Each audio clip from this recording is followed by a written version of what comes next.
Hey Mercedes. How may I help you? What do you think of BMW? They're nice. I like seeing them through my rear view mirror.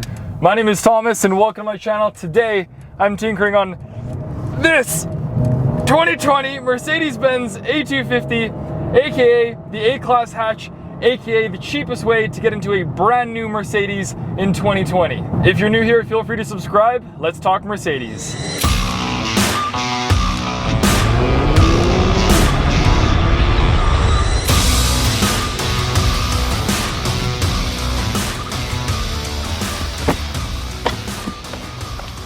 I've been lent this Mercedes by Lone Star Mercedes here in Calgary, Alberta, Canada. Without them, this video wouldn't have been possible, so go and show them some love. I've linked everything for them underneath the like button. Now, when I was talking to them about borrowing an A250, I asked for something colorful because it looks way better on camera, so they ended up giving me this, what they call sun yellow. And at first I wasn't sure of it, but now I'm completely convinced if I was to get an A250 that I would have to get it in this sun yellow. And the reason being is while Mercedes says that the A stands for advanced, athletic, and adaptable, I think it stands for adorable. This is a very cute, affordable Mercedes, and I think that you have to get a cute, adorable color as well, and the yellow fits that perfectly. On top of that, it looks way better than your normal black, gray, and white on the roads. It stands out 10 times more, and also it's one of the safest colors to drive in. That's why taxis use the yellow. It's because it's easy to spot taxis with that color. Not only is it unique, but also you can see it at nighttime, in fog,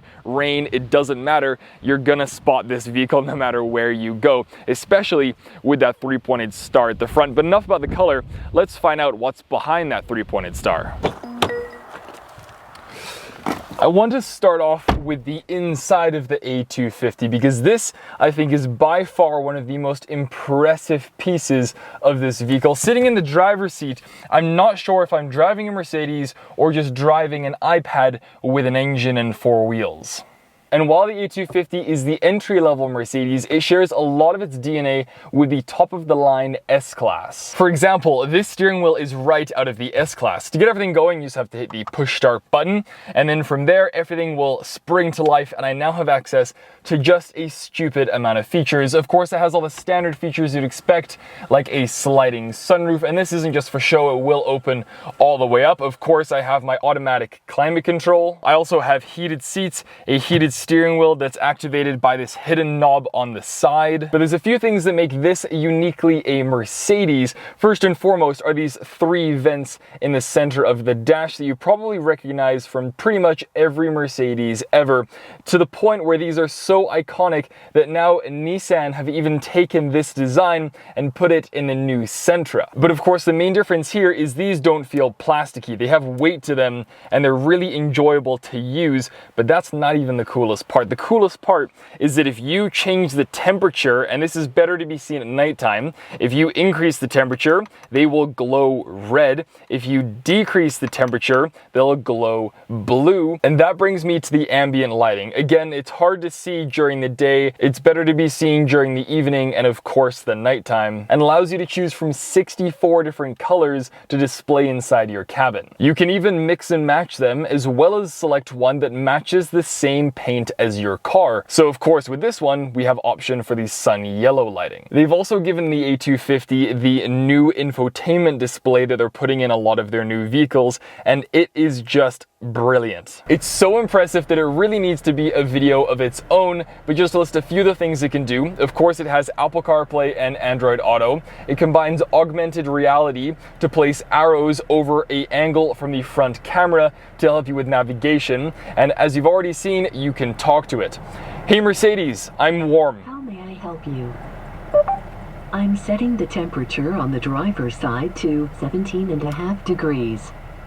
Pretty cool if you ask me. The A250 also supports wireless charging and has a little arm to stop your phone from jumping around. Moving on to the back of the A250, I'm currently sitting behind what you would call your average seating position for your average individual, and I'm sitting quite a lot comfier than I thought I would. I still have extra knee room, I can sit all the way up, and I'm not touching the top of my head to the roof. I would happily take a nap back here if I really needed to. It's surprisingly comfy. The only thing is that I sadly don't fit behind myself, as you're about to see. So I currently have the driver's seat set to where I would have it, And after breaking both ankles and squeezing in the back, you can see it's more than just uncomfortable. My right leg is blocking where the fifth passenger would be. My left knee is jammed in between the door and the front seat.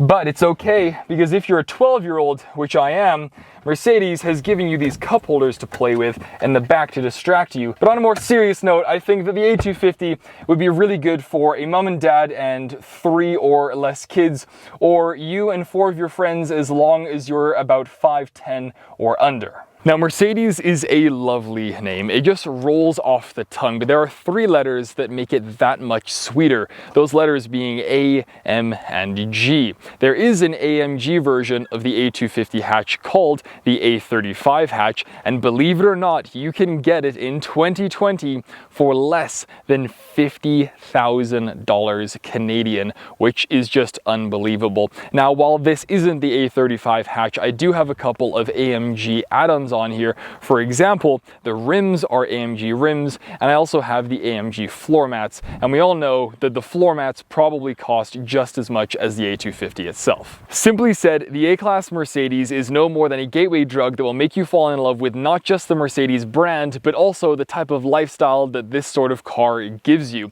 Now, I should probably explain that there are 2 cars underneath the A-Class category for those that don't already know. There is this, the A250 hatch, and then there's also the A220 sedan. It is sold all around the world, and here in Canada is priced at just over $37,000, but for $1,000 more, you end up getting this, the more practical, but most importantly, the more powerful A250 hatch. And no matter which way you look at it, both of them being in the A-Class in 2020 in Canada are currently the cheapest Mercedes you can buy brand new, especially after following in the footsteps of the States and discontinuing the B-Class. Talking about the States, surprisingly, this A250 hatch isn't even sold to Americans, but for some reason is here in Canada, which means that sadly, Americans also don't get the AMG A35 hatch, which I think is quite disappointing, especially after they did such a good job redesigning this vehicle from the previous generation. They changed what needed to be changed and improved on pretty much everything else. A couple of years ago, if you had asked me what are the 2 worst Mercedes that are currently out, I would have told you the B-Class and the A-Class hatch. And that's not just because they were the 2 cheapest cars, because that's why they sold so well, is because of the price tag, but I thought they were bad simply because they just didn't deserve to have the 3-pointed star on the front of them. They weren't through and through a Mercedes. So what is it like to drive? Well, 0 to 60, 6.2 seconds, 221 horsepower coming from a 2-liter inline-4 turbocharged engine. I am personally of the belief that Mercedes makes some of the best engines in the world, and of course you get one singing away in the front of the A250 as well. As for the suspension, the A250 does a fantastic job rounding off the edges of all the smaller bumps. The medium ones aren't that bad, but it does have some issues with the bigger ones, but that's understandable because this car is low enough to the ground that it's not going to have the suspension travel to handle those larger bumps. Interestingly, there's no spare tire in the back. This is running on run flats, and you can travel up to 80 kilometers to get the tire replaced if you get a flat tire. Of course, you have plenty different driving modes: eco, comfort, sport, and individual. Individual just being one that you set yourself. I usually leave it in sport because that's the most fun. And when you have sport mode like this on a car, you obviously need good brakes to slow you down as well. And I can definitely say the brakes on the A250 do the job just fine. It wouldn't be quite right without paddle shifters. And on the opposite end of the scale, this has massage seats, but not the massage seats that you're thinking of. It won't massage you in the classic sense of the word. It won't actually give you a proper massage, but it is going to move the panels of the seat around just to keep the blood flowing on those longer drives. The A250 corners excellently. The all-wheel drive system really does its job. I'm just gonna close the fabric over the sunroof because I want that dark, spooky look, because it's time to talk about the cons. Now, I really can't fault a lot of things on the Mercedes, nothing major per se, but there are a few little things that really bug me. The first and foremost is the fake exhaust tips. It's just terrible. It's a bad habit, and too many companies are doing that, just throwing them on, molding them into their rear bumper, and then just having a cheap exhaust pipe facing straight towards the ground. I think everybody should just get together and stop doing that. It would be lovely. You need to be blasting music to not hear the reversing camera. Every single time it lifts up, it makes this annoying sound. And also the cup holders, you press this button and these things fly out to hold smaller cups, and it just feels like it's a McDonald's toy. There's also this plastic down here. It's piano black. It's this just cheap feeling, easy to scratch material that I feel like shouldn't be in a Mercedes. Also, in my seating position, the steering wheel blocks a part of the screen with the steering wheel all the way up, and that just shouldn't happen. Now, these next few aren't exactly cons, but they're just experiences that I've had so far. There's no USB Type A in here. They're forward thinking, it's all about the future, I guess, with Mercedes, and they have only included USB Type Cs. So just in case I review another Mercedes in the near future, I've had to buy one off Amazon because I didn't have one that fit with my iPhone. And I know this is just me, but this tiny little knob that Mercedes uses to put it into reverse, neutral, drive, and park, it doesn't do it for me. I need a handle, I need to grab something and move it to put it into drive. This thing is just too plasticky and little and flimsy for me. Also, it's very similar to indicating and using the window washers as well. So what if you accidentally put it in a park instead of washing all the bugs off? And last but not least, and this is so frustrating, this screen is amazing and the system that it uses is absolutely fantastic, but I have one gripe with it, and that is that I cannot say the brand name of this vehicle inside, because every single time I do, it activates the voice assistant. Mercedes.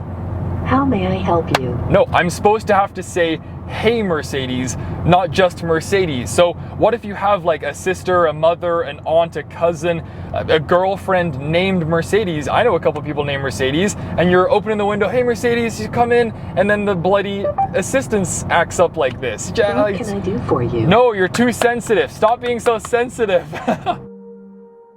So then, a small, high-tech, luxurious hot hatch that can be controlled by an app on your phone has park assist, launch assist, heads-up display, seats that are adjustable enough that I'm positive someone up to almost 7 feet tall could comfortably drive it. It comes packed with safety systems and can even change lanes and steer for you with its next-gen advanced cruise control system, all while being an attractive addition to any driveway, day or night.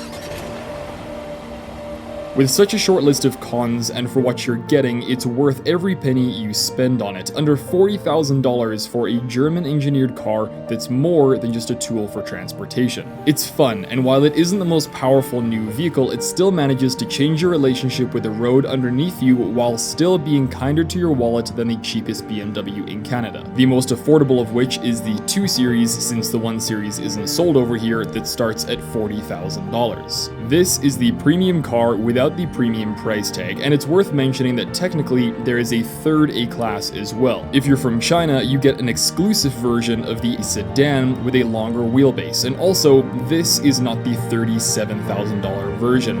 This one that I'm testing spec'd out is worth $53,000, and I love it. So who should buy the 2020 Mercedes-Benz A250 hatch? It's a very simple question, and I'm happy to report that there's a very simple answer as well. If you fit the following criteria, then you have your answer. If you are a Mercedes person, you are on a slightly tighter budget than most people buying Mercedes, and this is your first luxurious vehicle brand new, then this is the car for you, no questions asked. They've done a fantastic job with this redesign, and this new A250 has blown me away over the last few days. I've been so happy driving this around, and it's such a relief knowing that this is now a proper Mercedes. Anyway, that's everything from me. If you're new here, feel free to subscribe. It helps out the channel a ton. Let me know what you think in the comments below. Drop a like if you liked the video, drop a dislike if you didn't, and I'll catch you guys in the next one. Peace.